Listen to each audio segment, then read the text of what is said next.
their batting got off to a very, very poor start, and losing Dhawan at the top quite early to an injury just meant that they lost a reliable opening batsman who's been there and done that in the IPL, and that experience at the top meant that they had to reshuffle or try and find the right combination, and it just took a little bit too long for them to find that combination that rewarded them with a batting unit that actually started to turn it around towards the end. Jitesh Sharma, unfortunately for him, whether it was World Cup selection that was on his mind or just one of those patches that some batters go through where he struggled to find the form that we'd seen in previous IPL seasons. Shashank Singh was one of the major highlights of the season, along with Jitesh Sharma. Both of them had a big impact in games where they got off to a poor start and really showed a dynamic aspect to the Punjab Kings batting lineup that we haven't seen for some time.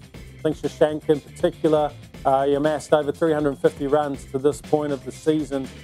He's been superb and such a great find, such a great story after the mix-up at the auction that he's been able to come out and show everyone who the real Shashank Singh is. Harpreet Brar was significant for the Punjab Kings. I thought he got off to a great start to the season with his left arm orthodox. He was very miserly in his economy rate and took wickets at the start of the season. The other aspect to their fight back in the season was the return to form of Rahul Chahar. He was exceptional as well. Going back to the form that he was in previous seasons, particularly when I was with him at Mumbai, we saw the old Rahul Chahar towards the back end of the season. Sam Curran coming in as skipper and the effect that he had on the unit, particularly the bowling unit, a bowling unit that really gelled together when Sam took over. There was clear plans, clear strategy, and they were all pointing in the right direction. So Sam Curran was definitely a major contributor to that success. I think I would be looking at retaining Arshdeep. I think while he's been up and down this season, I think he's got a bright future for the Punjab Kings. Harshal Patel as well, depending on what value you think he's going to go for in the auction and what slot you can fit him in.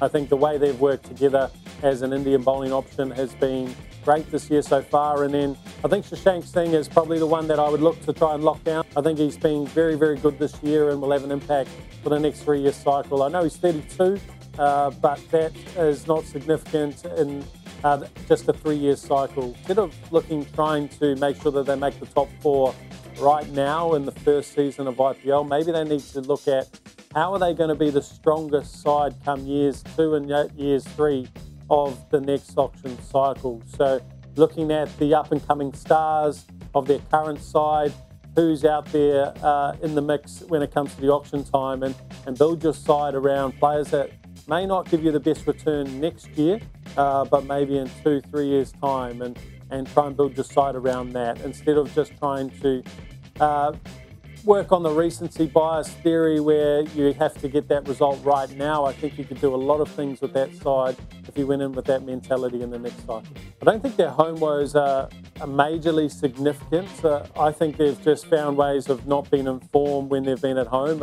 I think their bowling unit bowled very, very well at Mullapore in particular. So I think this year, if their batting had have fired and been in form, and they had have found the right combination a little bit earlier in the season, I think we would have seen a massive turnaround in the results that they had at home. And we also got to remember they had a couple of last ball finishes at home as well, which were very tight games, which could have gone either way.